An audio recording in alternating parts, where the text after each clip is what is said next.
Ginoong Pangulo, napapanahon na po siguro upang dinggin natin ang hinaing ng mga magulang at pasyente na nagsusumamo upang maging legal na ang access sa lunas na kanilang lubhang kinakailangan.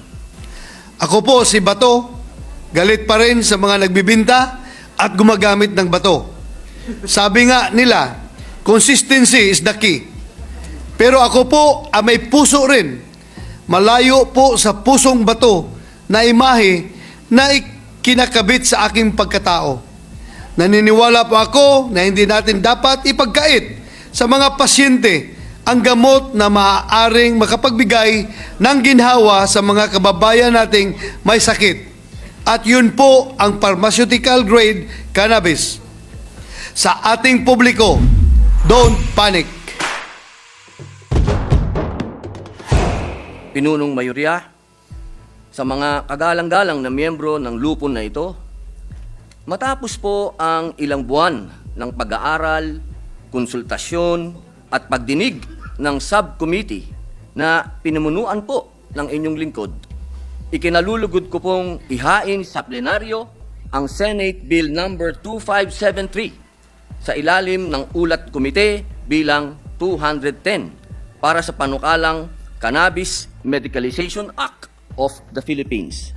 Ginoong Pangulo, wala na po sigurong pangarap ang bawat isang miyembro ng lupon na ito bilang mga halal ng taong bayan, kundi makitang ang bawat Pilipino ay may epektibo at pantay na akses sa dekalidad na serbisyong pangkalusugan. Ika nga po ng isinisigaw ng United Nations 2030 Agenda for Sustainable Development, leave no one behind. Sa wikang Filipino, walang maiiwanan. Ginoong Pangulo, napapanahon na po siguro upang dinggin natin ang hinaing ng mga magulang at pasyente na nagsusumamo upang maging legal na ang access sa lunas na kanilang lubhang kinakailangan. Noong pong nakaraang taon, ako po ay personal na nagtungo kasama po ang aking mga staff sa bansa ng lupang pangako, Israel, upang magsagawa po ng isang study tour kung paano nila ipinatutupad ang kanilang polisiya tungkol sa access sa medical cannabis. Marami po tayong natutunan sa ating immersion, sa atin pong inilapat na bersyon ng aking bill.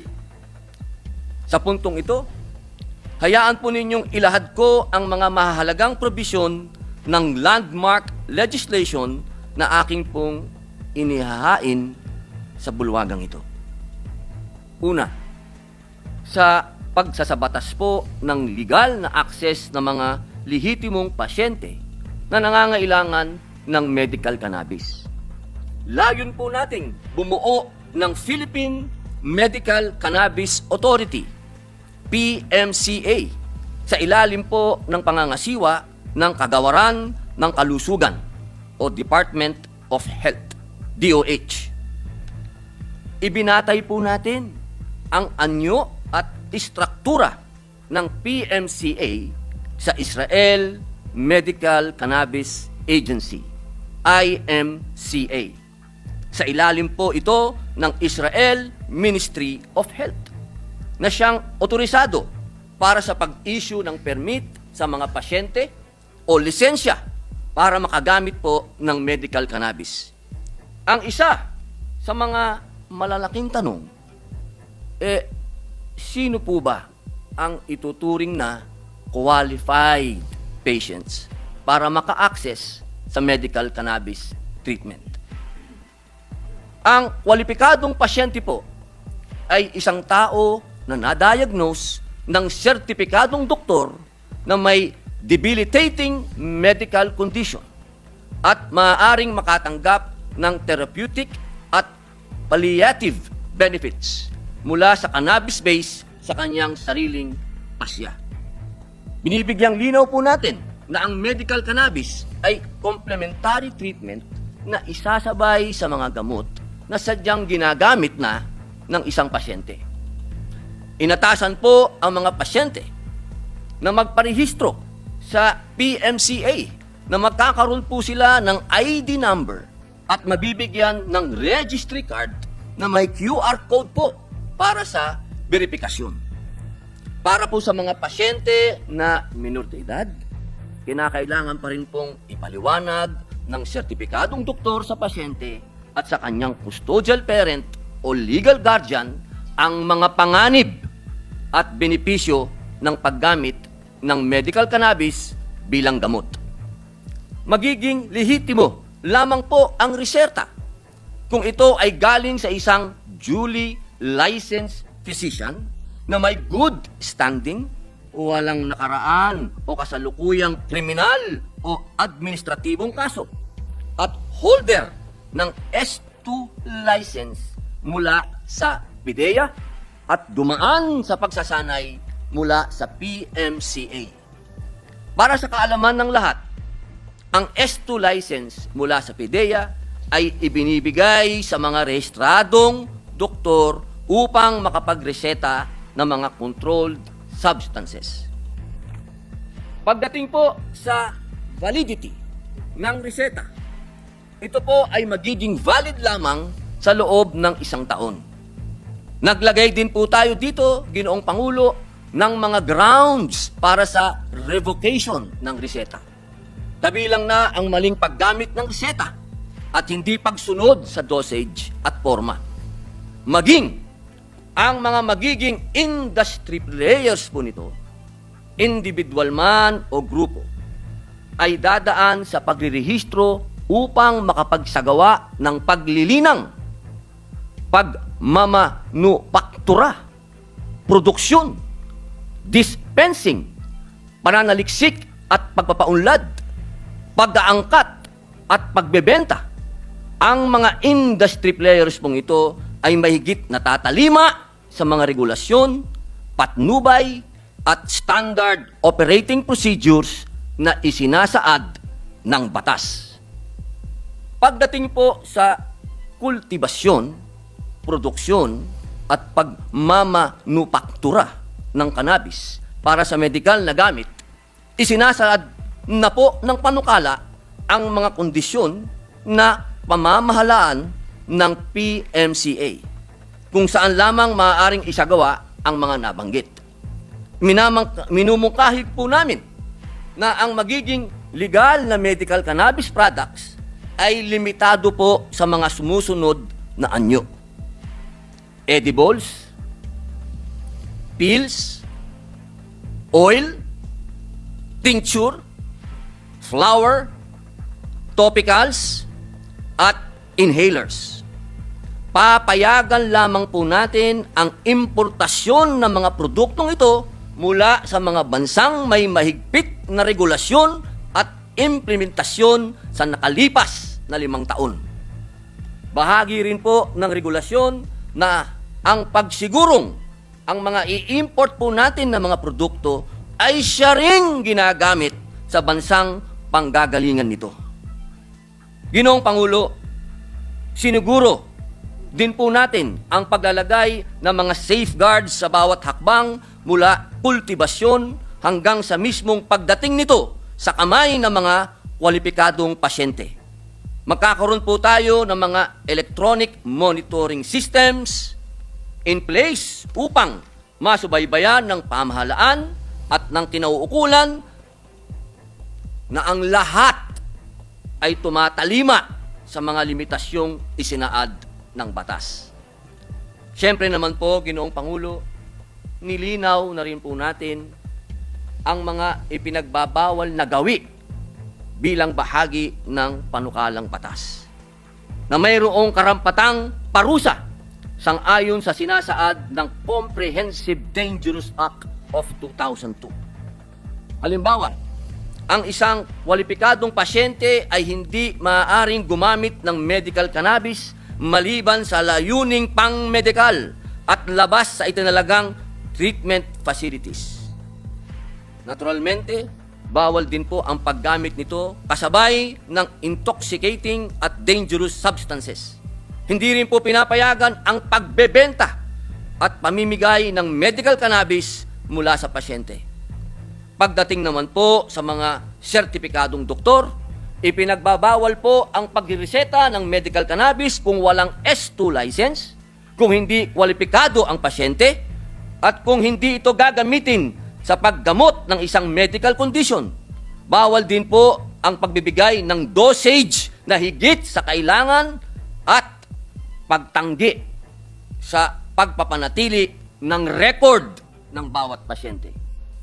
Atin pong binibigyan diin, hindi po maaari na ang isang sertipikadong doktor ay mag-issue ng prescription para sa kanyang sarili, sa kanyang kapamilya, hanggang sa second civil degree of affinity. Inalatag na rin po natin ang mga partikular na ipinagbabawal na gawain para sa mga medical cannabis industry players. Gayon din sa mga individual at iba pang entities. Naglagay din po tayo ng probisyon para sa pagsasanay ng mga medical cannabis physicians, pharmacists, at iba pang healthcare professionals na pangangasiwaan po ng PMCA. Makikipag-ugnayan din po ang PMCA sa CHED upang maisama ang paksa ng medical cannabis sa curriculum ng mga medical schools, gayon din sa kursong agrikultura at applied science and technology sa mga kolehiyo at universidad. At siyempre po, Ginoong Pangulo, bubuo po tayo ng hindi po Joint Congressional Oversight Committee upang magsagawa ng regular na pagsusuri ng implementasyon ng batas na ito. Ginoong Pangulo, ang inihahain pong batas ng inyong lingkod ay hango sa pag-aaral, pagsasaliksik, testimonya ng mga doktor at eksperto mula po sa iba't ibang panig ng daigdig na may sapat na kaalaman at best practices sa pagpapatupad nito. Ginoong Pangulo, mayroon pong improvement sa ulat ng committee na nais pa naming maipasok sa tamang panahon. At sa angkop na panahon, din po ay handa akong magbigay linaw sa mga katanungan ng mga kasamahan natin dito sa Senado. At siyempre po, handang-handa po akong tanggapin ang inyong mga amendments upang mas lalo pa po nating paigtingin ang panukalang batas na ito. Maraming salamat po, Ginoong Pangulo. Mabuhay ang Pilipinas. Maraming salamat din, Senator Robin Padilla.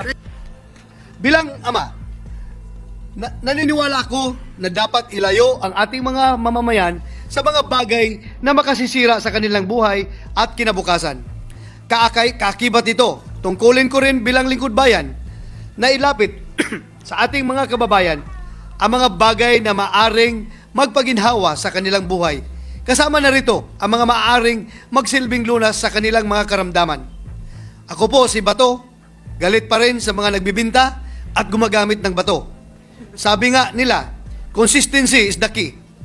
Pero ako po ay may puso rin. Malayo po sa pusong bato na imahe na kinakabit sa aking pagkatao. Naniniwala po ako na hindi natin dapat ipagkait sa mga pasyente ang gamot na maaaring makapagbigay ng ginhawa sa mga kababayan nating may sakit. At yun po ang pharmaceutical grade cannabis. Batid ko na ang usaping medical cannabis ay komplikado at masalimuot. Sa kabila ng hindi mabilang na testimonya ng mga pasyente hinggil sa medicinal na gamit ito, hindi masisisi ang agam-agam at pangamba na ito ay maabuso. Subalit, kasama ng pagyabong ng teknolohiya at paglago ng medisina, hinihingi ng pagkakataon na ating buksan ang isip, higit ang ating mga puso sa mga posibilidad. Tingnan din natin ang ginhawa at lunas na hatid ng cannabis, lalo na kung patient-centric ang paggamit nito. Mr. President, taon ang binibilang o baka mga ilang henerasyon para maging katanggap-tanggap ang isang pulisiya na tila yayanig sa ating konserbatibong mga pananaw at paniniwala. Ngunit tingnan po natin ang bawat negatibo bilang oportunidad para maging positibo. Positive hindi sa illegal drug test, kundi sa outlook sa buhay. Walang nega at walang bad vibes, ika nga. In cultivating the passage of this bill, then, we are giving our patients relief from their suffering. We are giving them a comfortable fighting chance. I have to commend the comprehensive approach taken in this legislation, which addresses every aspect of medicinal cannabis use, from cultivation to distribution, prescription to administration.